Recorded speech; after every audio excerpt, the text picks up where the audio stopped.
闺蜜开了家婚纱店，让我试穿。我拍了张照片发给男朋友，开玩笑道：“我还不是忘不了白月光，决定跟他结婚了。”对方隔了几秒回复了一个字：“好。”我看着手机微信界面，脸上的笑容缓缓落下。跟李辉上一次的聊天记录还停留在7、8天前，惦记着他经常加班熬夜。我问要不要送点宵夜去公司，他拒绝了。但我终归想见面，当晚还是煲了他最爱的羊肚汤送去公寓。可他回来见到我时并没有多高兴，甚至应该说是冷淡，只是敷衍地喝了2口就倒了，然后拿出电脑头也不抬，好似我的呼吸都让人厌烦一般的催促我回自己家。客厅里明明开着暖气，那一刻我却觉得手脚冰凉。我跟李辉是在国外留学时认识的，我学的艺术，他学的计算机。当时的我不仅要应付繁重的学业，还得打工赚生活费，根本没有时间想其他的事情。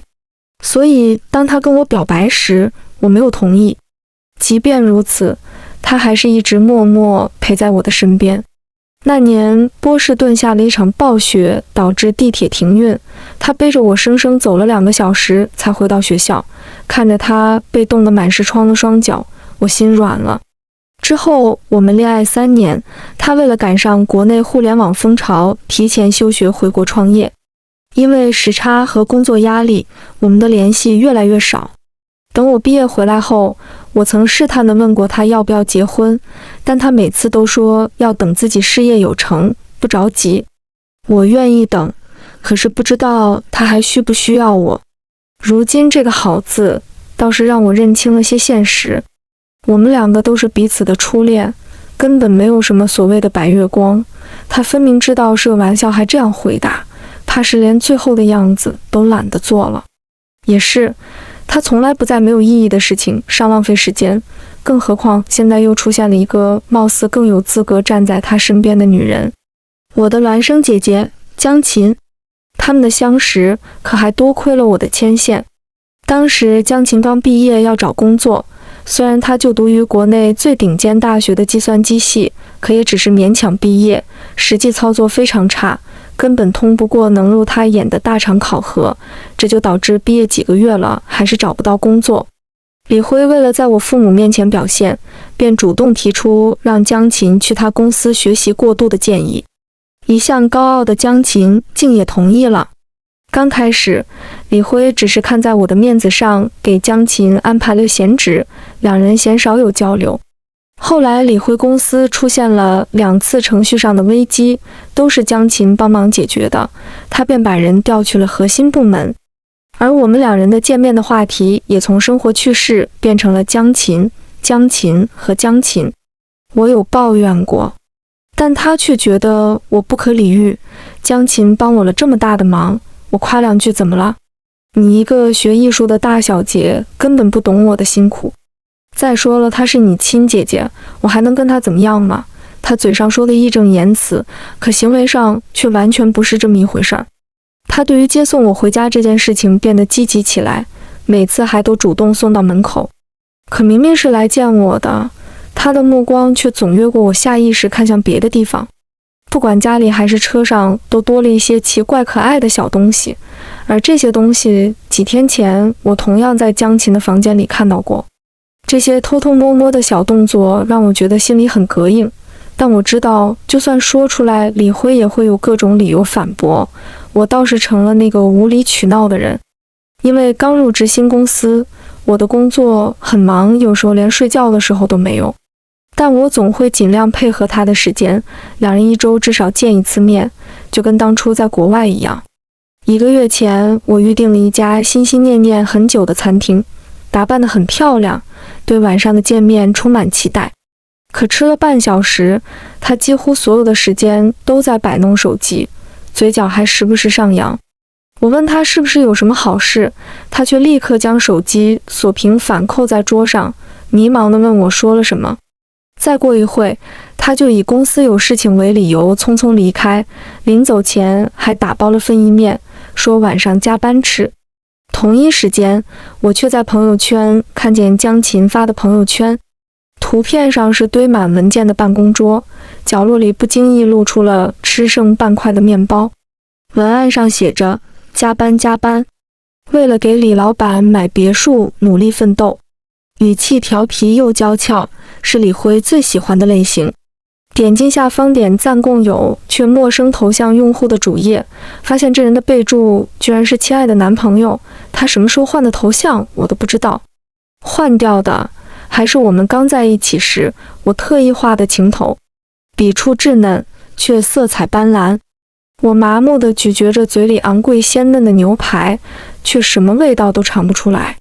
原来一直期待的东西，到头来也就那样。我脱了那件婚纱，小心翼翼地将它重新挂了起来。闺蜜问我还要不要试试别的，我摇了摇头。婚纱不一定是为了那个心爱的人才能穿上，也可以是为自己，但当下我的表情肯定会毁了它自带的美好寓意。我走出店门，坐上滴滴准备回家。这时李辉公寓的物业突然给我打了电话。你好，请问是江小姐吗？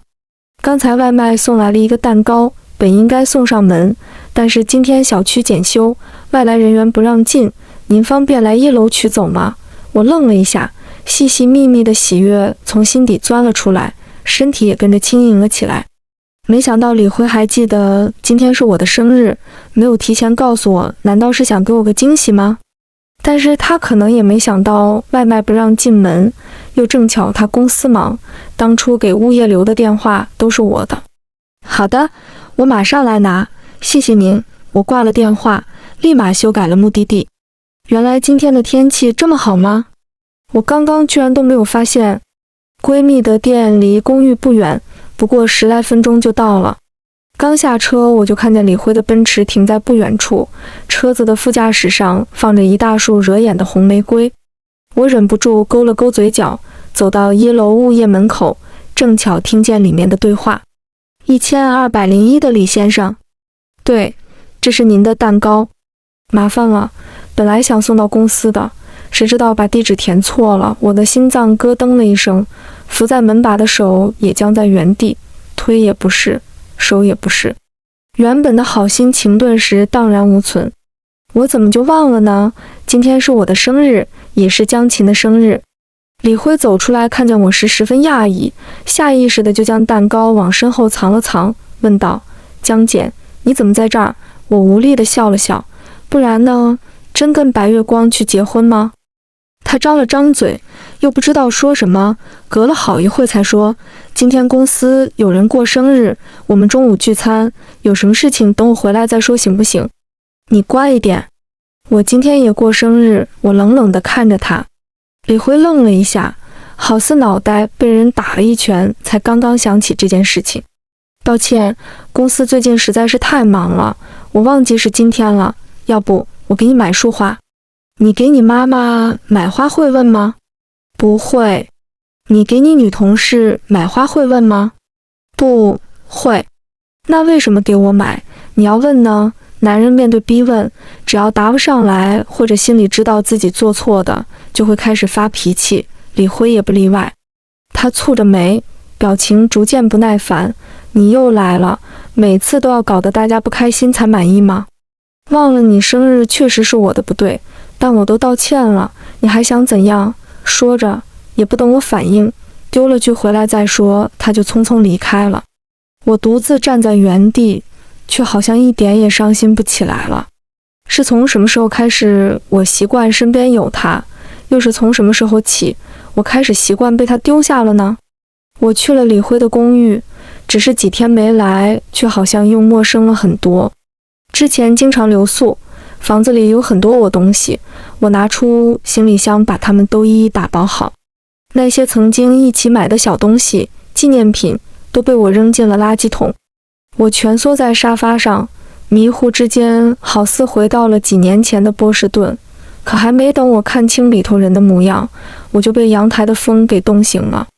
怅然若失的感觉，一团糟的感觉。李辉回来的时候已经将近11点，他喝得醉醺醺的，显然把回来再说这件事情也给忘了得一干二净。他仰躺在沙发上，向我挥了挥手说要喝水。以前也经常发生这种事情，因为刚开始创业没有资金，他成宿加班，还要应酬拉投资。我让他不要这么拼，身体毁了就等于什么都没了。但每次这种时候，他都会紧紧抱着我，将头埋在我的颈间，蹭着说：不行，我得拼。我想要给你买个有花园的房子，想要你可以在那里尽情的画画。我最喜欢看你画画了。当时的我也会跟着他一起幻想未来，满脸的幸福和向往。可现在想想，没有我，他也会买带花园的大房子，因为那是他成功的附属品，而不只是因为我。他的未来规划里就一定是有我吗？不一定的。他喜欢我画画，现在却又觉得我只会画画。当曾经的闪光点变成了缺点，那就意味着他看你眼里的光消失了，也同样意味着我又变回了他眼中的普通人，亦或者陌生人。那杯水最终还是没有倒，我在微信上告知他分手，拖着行李箱走到下楼，给自己买了小蛋糕和一束花。看着晕黄的烛火，我轻轻许愿：江简，希望你未来的日子简单快乐，希望你要永远好好爱自己。我不知道李辉醒来看到微信是什么心情，更多的可能是松了一口气吧，但我也不是很关心。趁着这次机会，我索性从家里搬了出来，住在公司附近。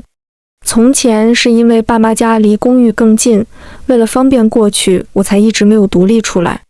如今省下的通勤时间，又没了碍眼的人和事，终于让我在繁重的工作中有了自由轻松的下班生活。不过我跟江琴到底是亲姐妹，避免不了要见面。一到周五晚上，爸妈就会叫我们两个回去吃饭。我到家的时候，江琴已经手捧着电脑坐在沙发上了。我路过时瞥了一眼，果然进李辉的公司还是有用的，他写代码的能力总算是上去了一点。江琴大概是注意到了我，又调出了另一套 bug 程序，随口跟一旁的爸爸吐槽道：哎，最近公司新项目程序有问题，李辉天天加班，连饭都来不及吃，感觉整个人都瘦了不少。爸爸正在客厅端菜，听见这话又朝我身后看了看，果然没有其他人了。这怎么行呢？就算工作再忙，人总归得吃饭啊。我去把饭盒拿出来打包，等会简简你吃完给他送点过去吧。我看了眼没有反应的江琴，心里了然，看来他也知道自己这事儿做的恶心，没敢跟爸妈说。爸，别忙了，我跟李慧分了。啊！我爸惊了一下，连厨房的老妈都跟着探出了头。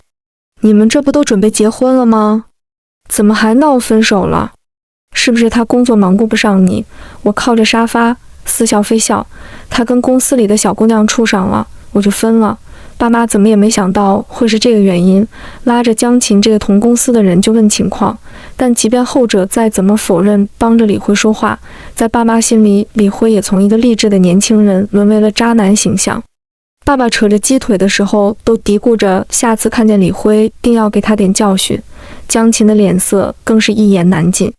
一顿饭只有我吃得最为畅快。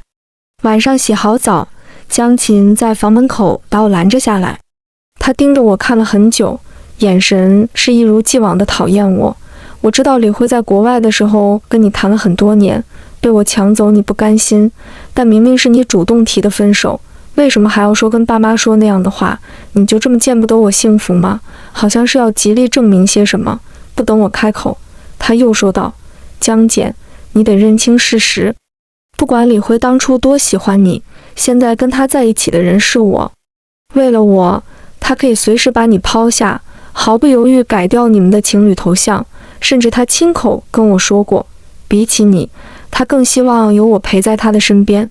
所以不要再让我听见你在爸妈面前胡说些什么东西，私下里也希望你不要再跟我男朋友联系见面了，我真心觉得好笑，原来在这儿等着我呢。果然，不论过了多少年，他还是一如既往的以自己为中心，好像全世界都必须围着他转似的。从小我就没迁就过他，现在那更是不可能了。不在爸妈面前说穿你俩的事情，只是不想老两口恶心的饭都吃不下。辛辛苦苦养大的女儿，居然跟在另一个身后捡垃圾，你不嫌弃我还要脸呢？再说你的幸福是建立在我的痛苦上的，现在却让我闭嘴，好好祝福你们。你要不要听听自己在说些什么？这么喜欢做圣母婊，建议你买张机票去四川，让乐山大佛站起来，你坐那儿。江姐你。江琴满脸涨红，手指颤颤巍巍地指着我，好像被气得不轻。但这又关我什么事呢？我一把帕掉她的手，直接推门进了房间。第二天起床没看见江琴，倒是住对门的闺蜜风风火火闯了进来。我的大饼油条刚刚举到嘴边，就被她给强行压了下来。左右看看我爸妈不在，这才气势汹汹地逼问起来。你跟李辉到底怎么回事？我刚刚在楼下差点跟江琴打起来，我淡定地喝了口豆浆。怕什么？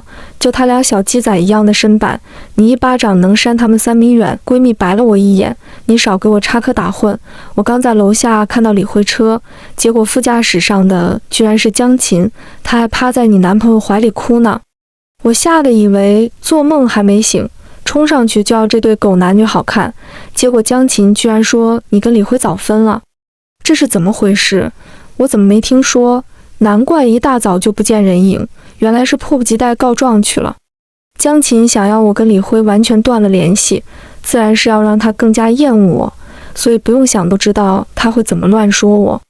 倒是李辉让我有点惊讶，他向来贪睡，就算我们感情最好的时候，让他7点多见面都是不可能的事情。看来他对江琴是真的很上心了。我将这几天的事情都告诉了闺蜜，听后她一副完全被恶心透了的模样，无语了老半天，最后百思不得其解，李辉是不是脑子坏了？他到底图江琴什么？我摇了摇头，毕竟正常人没法跟脑子坏了的人感同身受。下午我收拾东西，正准备回自己房子，却意外接到了李辉的电话。自打上次说完分手后，这还是他第一次主动联系我。之所以没有拉黑，是保持着成年人最后的体面，但这并不代表我跟他还有什么好说的，所以我直接挂断了。没想到下一秒，催命似的电话又打了过来，同时一起来的还有好几条短信，就为了让我接电话。这种时候，我真心觉得李辉跟江琴就是天生一对，从来都是自说自话，不顾别人。我知道他不达目的不罢休的性格，比起被他堵在家门公司口，我最终还是选择接起了电话。江姐，我要跟江琴求婚了。昨天晚上，他帮我把最新项目的程序问题解决 ，Eric 公司已经答应要派人过来接触谈融资的事情了。你知道的，那家公司在全球科技界的威望，目前国内他们只看中了我们，这都是江琴的功劳。我离不开他了。虽然他一直说不奢求你的原谅，但他到底是你的亲姐姐，不论发生什么，你们都是一家人。所以简简，你要恨就恨我一个人，至少跟伯父伯母解释清楚，后来带着他们一起来参加我们的结婚派对好吗？我希望江琴可以带着家人的祝福，开开心心的嫁给我。我握着手机，久久说不出话来。我曾经幻想过无数次他跟我求婚的场景，却没想到有一天会被他邀请去参加他跟别人的求婚派对，更何况那人还是我自己的亲姐姐。他到底凭什么觉得随便的2句话就能用亲情绑架我？不仅让我原谅他们对我的背叛，甚至还要我去帮忙在父母面前说好话。是我当初对他太好，所以才让人觉得我这么好欺负吗？真是可笑。人果然不是一下就烂掉的。当初大学里被冻得通红，还对着我傻笑的人，也终究是永远留在了那年的波士顿。我深吸了几口气，问出了一句话：李辉，是不是只要能帮到你，是谁都可以？他顿了一顿，过了片刻才说道：简简，我希望你能理解我。我哑然失笑。人有往高处走的野心，从来都不是一件坏事，可他偏偏在那么的多的机会中，选择了一条踩着我，以伤害我为代价的道路，到头来还希望我能理解。既然他从未想过我的感受，那也就别怪我翻脸不认人了。好，我去。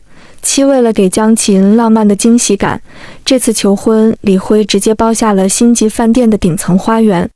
来的人很多，不仅有他们公司的人，江琴的闺蜜朋友，甚至还有不少合作方投资人。其中最引人注目的莫过于 Arid 的中国区负责人陆源，不过30出头的年纪，光站在那儿就气场十足，很多人都围着他想要攀谈一二。而陆源的到来也正巧落实了之前业内传闻 Arid 可能要投资李辉公司的事情。李辉在众人声声的道喜中，那叫一个红光满面，意气风发，事业爱情两如意，人生大概也就如此了吧。我收回目光，从服务员手上拿过一杯酒，默默走到了角落。毕竟我跟江琴长得太像，实在不想惹出什么不必要恶心人的误会。没过一会，穿着白色礼裙的江琴就被人接了过来。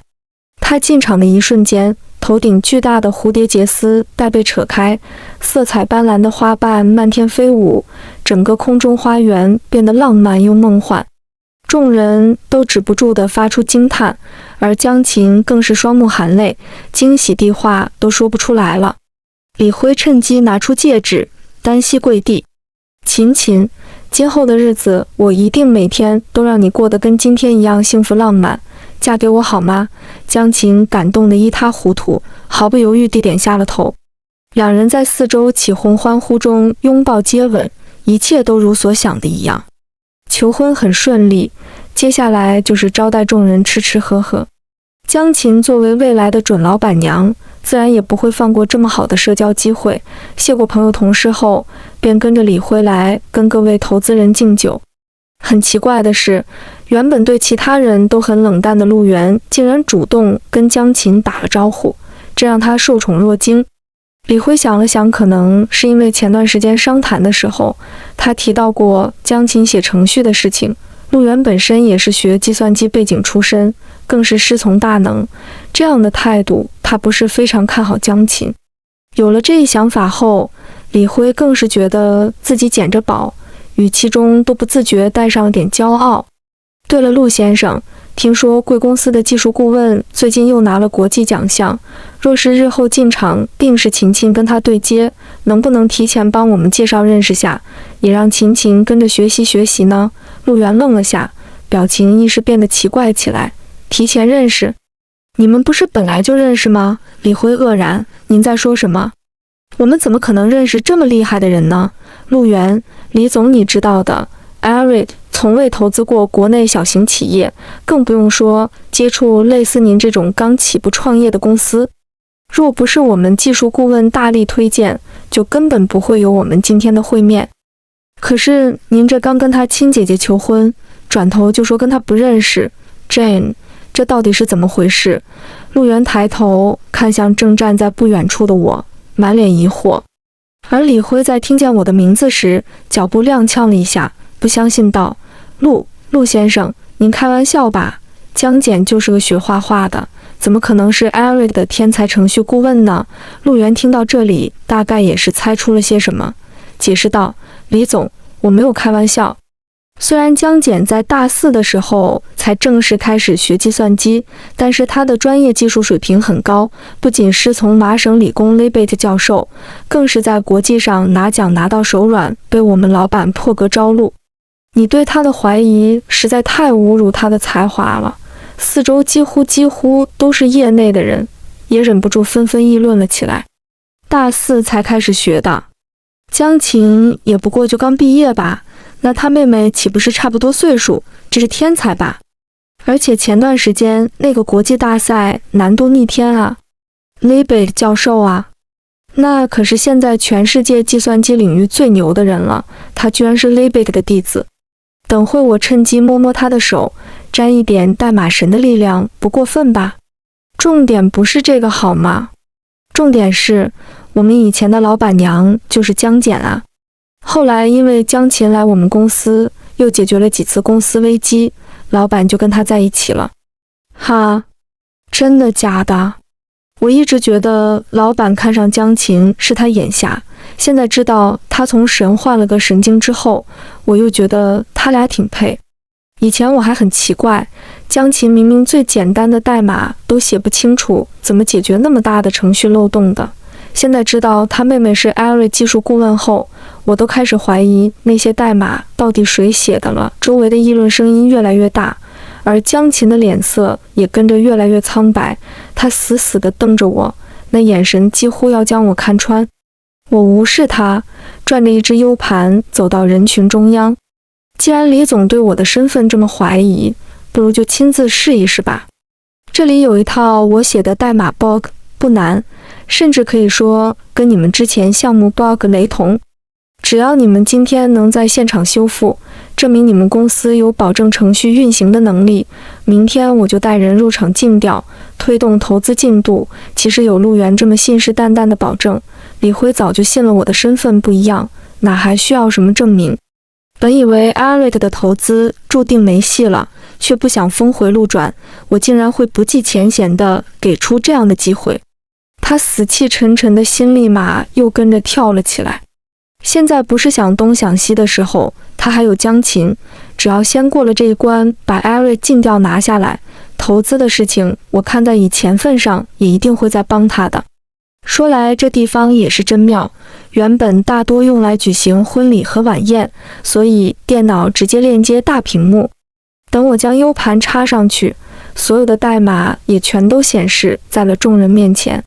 李辉直接推着江琴走到了电脑前，琴，这代码确实跟我们之前的差不多，先前你都能补上，现在也肯定能。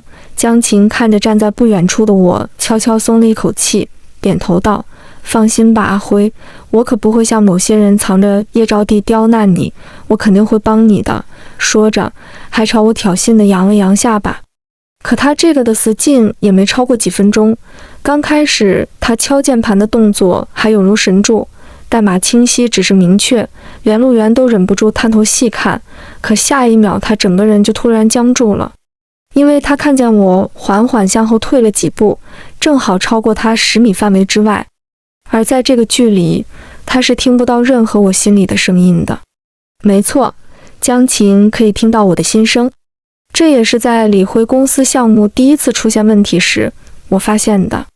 当时我刚回国不久，还没来得及告诉李辉我也辅修了编程的事情，正巧在他家看到了程序漏洞，我便决定私下修补好，第二天给他一个惊喜。但谁知压根没等到那个时候，李辉就兴奋地打了电话过来，说我姐姐是个天才，已经帮他解决了问题。我觉得奇怪，因为江琴从小到大成绩都很一般，就连祖坟冒青烟上了 A 大，最后都是靠着昂贵的补习才勉强跟上大学进度毕业的人，怎么可能在这么短的时间内修补好漏洞？趁着李辉接电话的空档，我偷看了他的电脑，终于发现了问题。这程序分明就是我写的那一段，即便做了修改，我也能一看出自己特殊的习惯性写法。可是我的电脑没有一丝被入侵的痕迹，它到底是怎么偷到这个文件的呢？我百思不得其解，直到有一天我们同时坐在客厅，安静的环境下，他突然恶狠狠地对我大吼了一句：我偷你了什么东西了？随后又像受到惊吓一般说自己胡说八道，慌乱跑了。当下我就意识到，他好像能听到我心里所想的声音。事后我经过各种测试，也证实了，只要靠近他10米以内，他便能偷听。难怪当初明明理科不好的他要坚持跟着我选理科，最后我们被分在同一个考场高考，比起我这个全省理科状元，他也不过只是低了几分而已。后来我因为画画梦想出国，他在顶尖大学里又被打回了原形。现在他再次偷听我的心声，我原本以为是他想在李辉的公司立足，后来才知道他是一眼看上李辉了。也难怪，李辉人长得还不错，家里有钱，前途又一片光明。我不介意他抢，但是既然敢动这个念头，那就也得承受得起这个代价。众人还都在等，但江琴就好像被按下暂停键一般，呆呆站在电脑前，大脑一片空白。李辉看得干着急，忍不住催促：江琴，你在做什么？刚刚不是写得很好，为什么突然停下来了？江琴也很慌，一会担心我是不是知道了些什么，一会又不知道该如何解决现下的处境。眼见其他人看他的眼神越来越狐疑，他索性一手扶额，身子跟着颤了颤。阿辉，我突然身体很不舒服，可能昨晚没睡好。说着便白眼一翻，晕了过去。这事儿发生得太突然，但在场的都是商场上的人精，真晕假晕哪能看不出来，一下子就明白了，这是江琴写不出，给自己找台阶下呢。一场求婚变成了一场闹剧，毕竟李辉之前大肆宣扬过他们的技术团队，如今连个 bug 修复都做不好，这样原本想接触李辉公司的投资商又开始重新犹豫了起来。李辉气不打一处来，他怎么也没想到江琴会这么丢人现眼。他下意识地向我这里看来，却发现我压根不鸟他。无奈之下，他只好糟心地让其他同事把江琴扶回去，自己一个一个地安抚投资人们的情绪。那一天，众人几乎是不欢而散，而陆源也在判定李辉公司目前没有投资价值后，连夜飞去了另一个项目。我回家的时候，江琴正躲在房间里几天不肯出来，爸妈也不清楚发生了什么事情，拿着饭菜在他门口好生劝着。大概是听见了我的动静，他在房间里倒是越发脾气大，哐哐往门上扔东西。滚啊，我不吃！都怪你们当初生了2个，都怪江简把我的脑子都抢去了，所以他什么都会，一直那么聪明，我只有我丢人现眼，爸妈听得心里难受，还想再劝，但我可不惯着他那矫情劲儿，从抽屉里找到备用钥匙，一脚就踹开了他的门。他吓得大叫，整个人哭得人不人鬼不鬼啊！谁允许你进来的？出去，给我出去！我不想见到你！我反手把门关上，没让爸妈进来。怎么不想看见我？又特地搬到我隔壁房间偷听我的心声？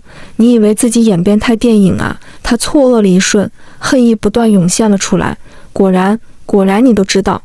既然你都装到现在了，为什么还要拆穿我？为什么要在我最幸福的一天让我丢尽脸面？你就是这么对待自己的亲姐姐的吗？从小到大我都讨厌你，明明是一起出生，可所有的人目光都在你身上。明明考了理科状元，却抛弃一切出国学画画，出尽风头。你知道我有多希望你失败吗？可是你没有，不仅没有，你居然还偷偷学了跟我一样的计算机专业，又想要压我一头。我真的恨死你了，你的存在对我来说真的太碍眼了。我知道江琴从小就不喜欢我，但也没想到她居然一直抱着这样的想法。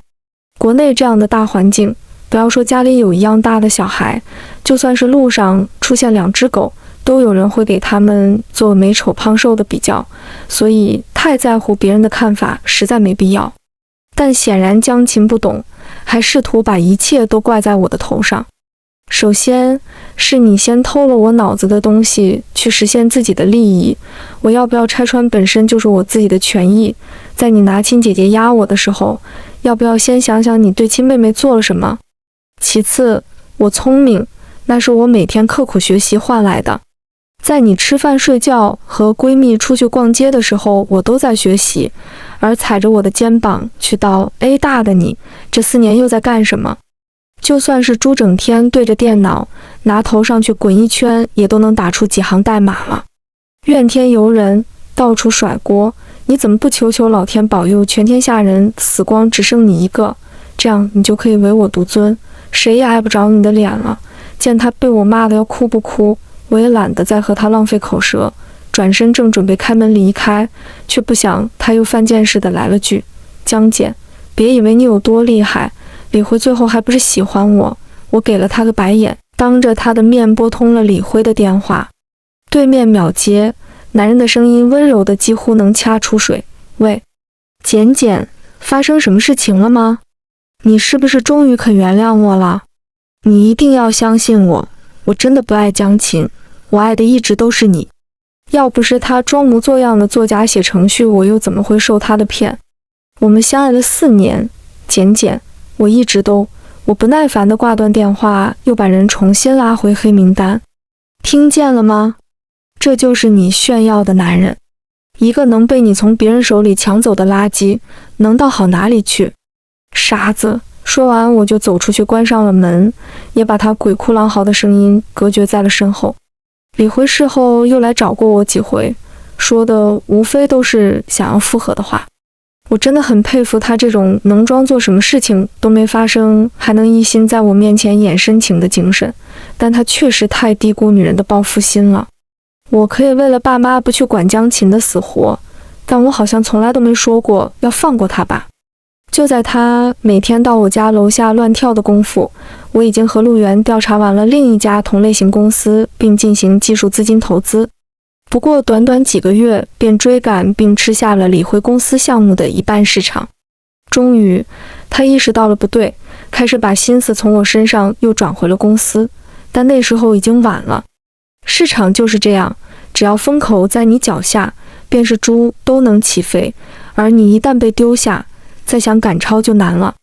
接下来的几年，我和陆源持续配合，凭借过硬的创新技术和毒辣的市场眼光，成功将当初不起眼的小企业推上了行业龙头。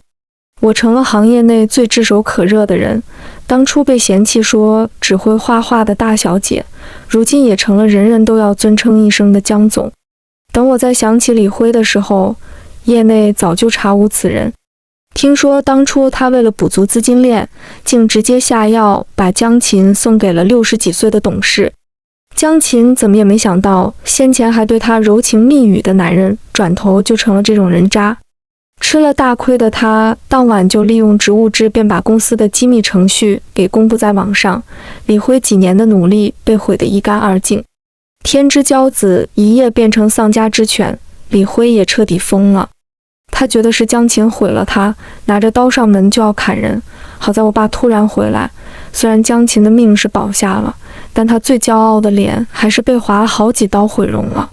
李辉也因为故意杀人被判了好几年，以后就算出来也还要面临巨额赔款，他这一辈子绝无翻身的可能了。我不知道这两个人有没有后悔过曾经的选择，不过这都是自己选择的路，跪着也得走完。